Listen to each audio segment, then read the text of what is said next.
dengan NIM 5324306. Video ini adalah mini vlog untuk memenuhi tugas mata kuliah perkembangan peserta didik.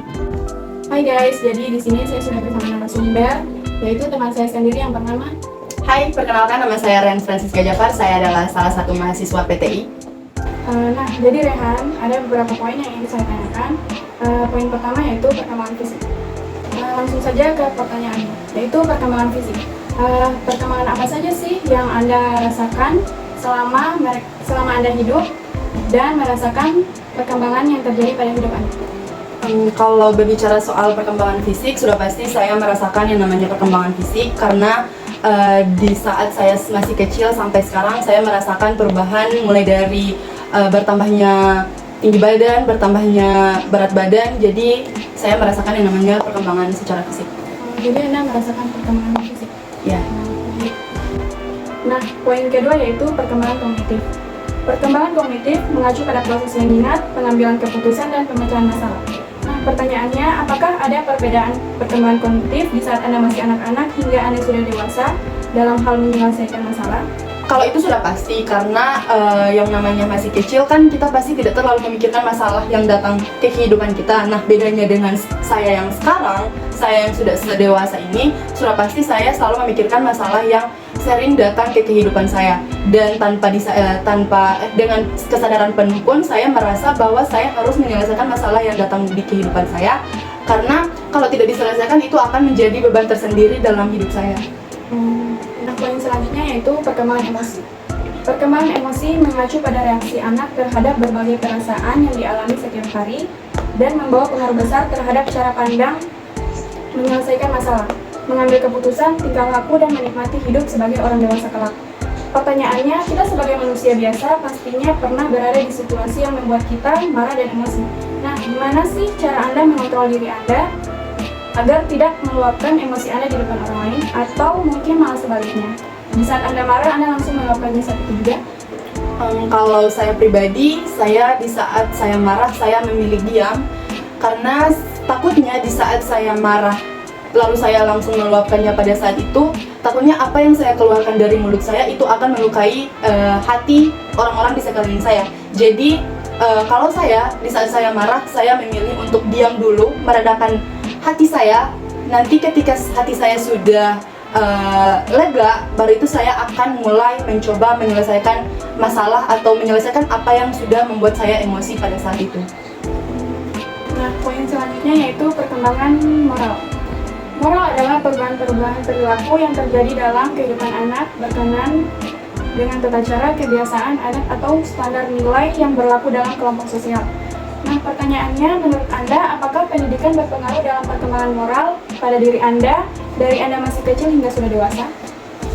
Sudah pasti, yang namanya pendidikan itu sangat berpengaruh, memiliki atau sangat ada sekali yang namanya perkembangan, apalagi dalam segi moral ya, dalam segi perkembangan moral.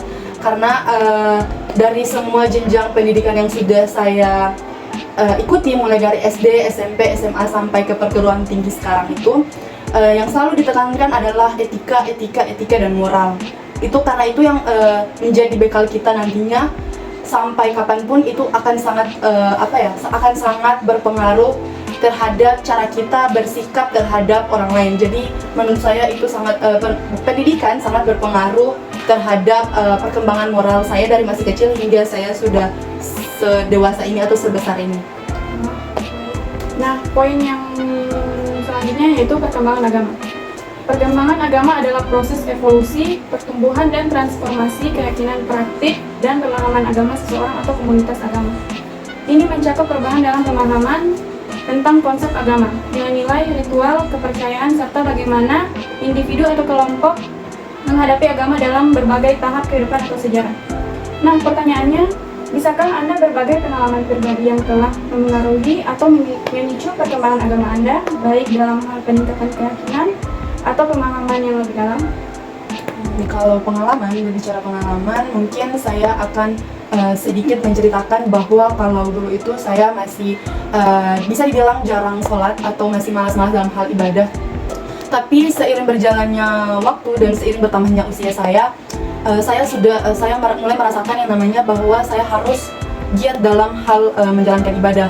Karena pada saat itu juga mungkin saya didekatkan atau saya berada di lingkungan yang teman-teman saya penuh dengan, atau teman-teman saya berasal dari pondok pesantren semua. Jadi kalau di saat saya berada di lingkungan mereka dan di saat mereka berbicara soal ibadah, saya sudah sedikit membantu untuk dalam hal membuka pikiran saya dalam hal ibadah.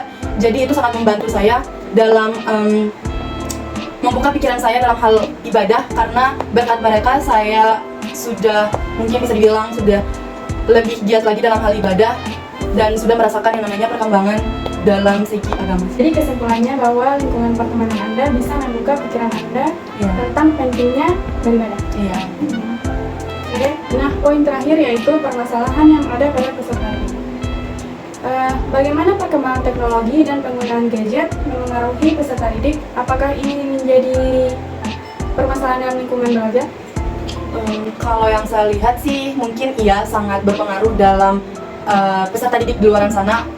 Tapi pengaruhnya itu mungkin disebabkan oleh dua hal atau dua faktor, yaitu faktor positif dan faktor negatif. Nah, kalau positifnya mungkin lebih mengarah ke teknologi ini sangat membantu para peserta didik di luar sana atau mungkin kita sebagai mahasiswa dalam hal mengerjakan tugas. Mungkin kalau dalam pembuatan makalah atau mungkin Google sebagai sarana kita untuk mencari jawaban-jawaban dari tugas-tugas kita. Nah, tapi kalau dilihat dari sisi negatifnya, mungkin zaman sekarang kita sudah, karena kecanggihan teknologi, kita sudah sangat terbuai oleh perkembangan teknologi tersebut, sehingga kita lupa bahwa mungkin kita tidak mencari atau tidak menjadikan hal lain sebagai referensi. Mungkin bisa dibilang mungkin bisa dicari dalam bentuk buku, atau kita bisa mencari sekeliling kita, mungkin itu di alam, di laut, di gunung mungkin, yang bisa menjadi referensi dari tugas-tugas kita yang lain. Jadi mungkin itu dari saya pengaruh teknologi kalau yang saya lihat pada peserta didik atau mungkin kita sebagai mahasiswa, itu pengaruhnya terhadap kita gitu. Oh, jadi ada pengaruh positif dan negatif. Iya. Oke guys, jadi itu adalah beberapa poin yang sudah saya tanyakan kepada saudari Rehan. Kepada saudari Rehan, terima kasih sudah membantu saya dalam menyelesaikan tugas perkembangan peserta didik. Untuk itu, terima kasih. Assalamualaikum warahmatullahi wabarakatuh. Terima kasih.